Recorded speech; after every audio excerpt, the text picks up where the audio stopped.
Meggie K, and over the last little while, I have noticed videos in my subscriptions talking about convincing your parents to go abroad. So I felt like it was about time I put my 2 cents in on the topic. So I didn't have to convince or persuade my parents at all when I came to them at 16 wanting to spend a year abroad. So the fact that I realized this was a thing, it was a little odd to me. So this video isn't actually for like a step-by-step guide on how to talk to your parents about this, but more of the qualities and reasons why I think my parents were so cool with it from the very beginning. And this video is more for teenagers and high school students who want to do a study abroad program or an exchange program, because if you're 18, you're an adult and you don't actually need your parents' permission to do anything. You get to make that decision. It's the perk of being an adult. I mean, it's always nice to discuss things with your parents. Like when I was in university and I did my university exchange, I talked to my parents about that and the different options I had, but ultimately it was my choice and my decision. And then going to New Zealand on a working holiday, I'm pretty sure I didn't even consult them on the topic. I was just like, I'm doing this, see you later. Now, the main reason I think my parents were so cool with me going abroad at a young age was they knew right away how educational it would be. I come from a family who values education. It is priority number 1, especially with my dad. He's the one that pushed me into university. I was thinking about just going to a college instead of a university, and he was like, no, you can do whatever you want, you can study whatever you want, do what you like and what you're passionate about, but you have to do it at a university. So I studied fine arts at a university. And ultimately, I'm very glad that he pushed me into that, because my university degree is a necessity. College wouldn't have been good enough for the things I'm planning on doing in the future. So thanks, Dad, that was really helpful. Anyways, the point is that my family is very consciously aware of how important education is and what constitutes as a valuable educational experience. And while I believe that every parent in the world wants their child to have a good education, I don't think that every parent is very conscious about what is educational value. And that's what it's going to be. It's going to be an educational experience for you. Travel in general is a very educational experience. But especially if you are a teenager and you want to do an exchange program, you will not only have the general dealing with different cultures and different people kind of education, but you will also learn a new language, possibly, probably, and as well as being in a different school system. Just being placed in that different learning environment can be academically educational as well as all of the other life skills you could learn. So if your parents are a bit hesitant to let you go abroad, definitely push the educational factor, because like I said, there's no parent out there that doesn't want their child to be well educated, and I feel they might have a hard time disagreeing with that point. The second point has to do with safety, and this is something I dealt with. I did a Rotary youth exchange and had to rank like 50 countries or something ridiculous like that, and straight away my dad took the sheet of countries and crossed off all the ones he wasn't completely cool with me going to.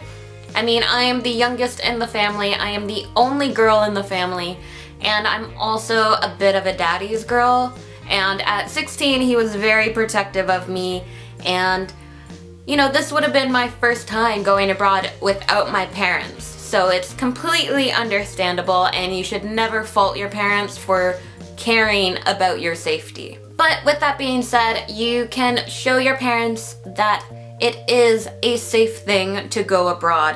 And there's basically 2 ways I thought of that you could do this.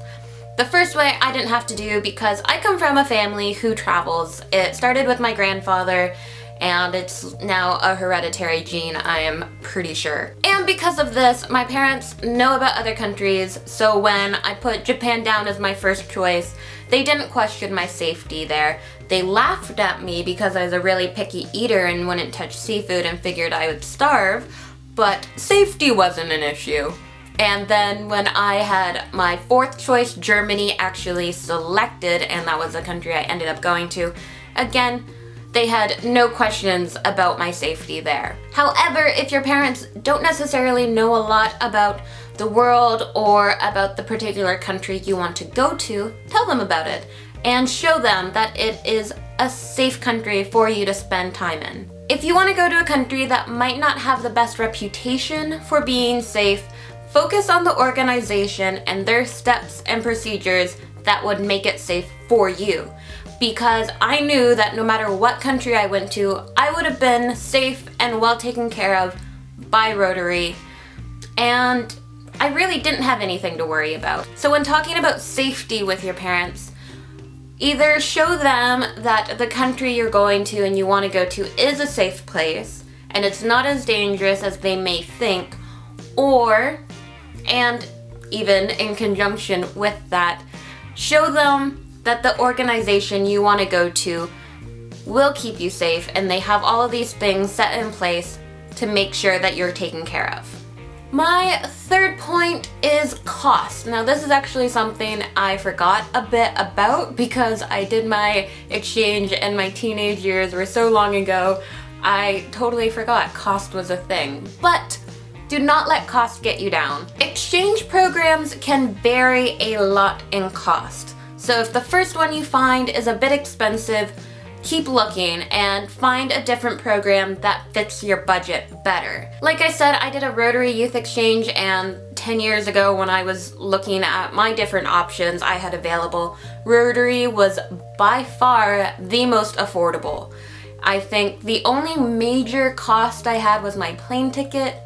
I remember my application fee was very minimal, and then my visa was like 30 euros, and then they have optional tours. But the other thing to consider and remember, and the main reason why I say don't let cost get you down, is that some programs do offer scholarships.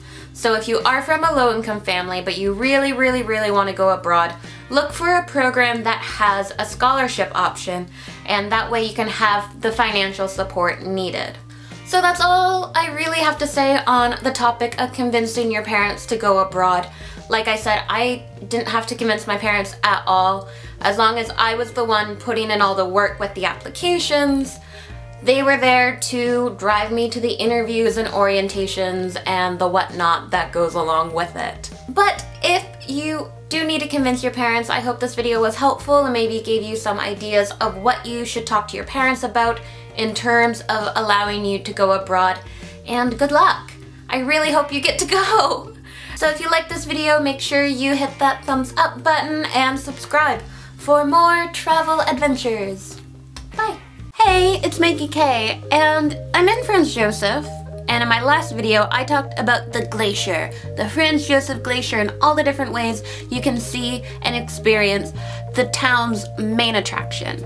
But there are other things you can see and do in Franz Josef that are not glacier related.